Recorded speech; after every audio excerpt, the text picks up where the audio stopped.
Ganito guys yung tamang diskarte o paraan kung mag tiles kayo na kita tiles na meron na rin naka-install na tiles, kumbaga tile over tiles, ano mo, pahiran mo ng purong adhesive, pahiran mo muna.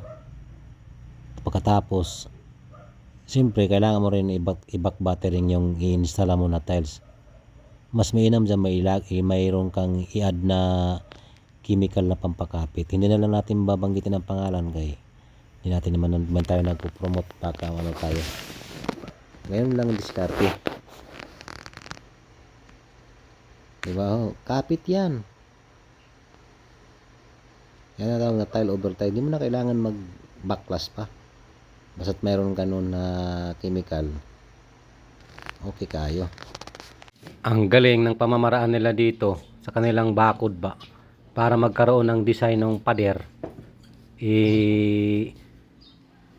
Ano yan, gitapalan ba o plasteringan ba, pero hindi na hinagudan ng para magkinis. Kung ginawan design na CHB design, ayan o, okay kaayo, diba? Maganda nga tingnan naman.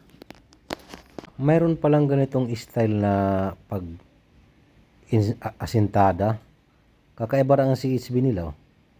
Parang hollow bricks kasi ang layer sa loob lalaki ng butas, pero may maliliit pang partition pala ito sa mga kwarto or sa loob ba, ano. Pero kung napapansin nyo, haba-haba yan simula dun sa poste papunta dito sa isa kabila. Wala ka makikita na dawil dyan, wala ka rin nakikita na bakal na nakatusok papunta sa taas. Tapos malupit pa dyan, wala na rin buhos. Ganyan lang yan siya, ha? Kakaibang paraan ay. Ang galing naman ng paraan nila dito. Bale, ipaplastering sana nila yan.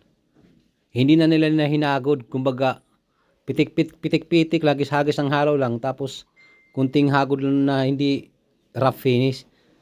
Kumbaga, may design. Saka isprehan nila ngayon ng kulay gray. Di okay kaayo. Napagandang ang design, oh. Ayos ay. Di ba? Yung kaibigan mo seryoso sa ginagawa, tapos kinukulit mo, kinukintuhan mo ng kininto kung ano-ano. Kaya ngayon nawala sa focus. Yung pag-install niya ng tiles, kasi cut nga niya, nabaliktad tuloy. Yan kasi inistorbo mo kasi. Di-install na. Parang tinornilyo lang oh. Sa palagay guys, matibay kaya itong ganito. Mas maganda sana kung lintel beam na lang ginawa.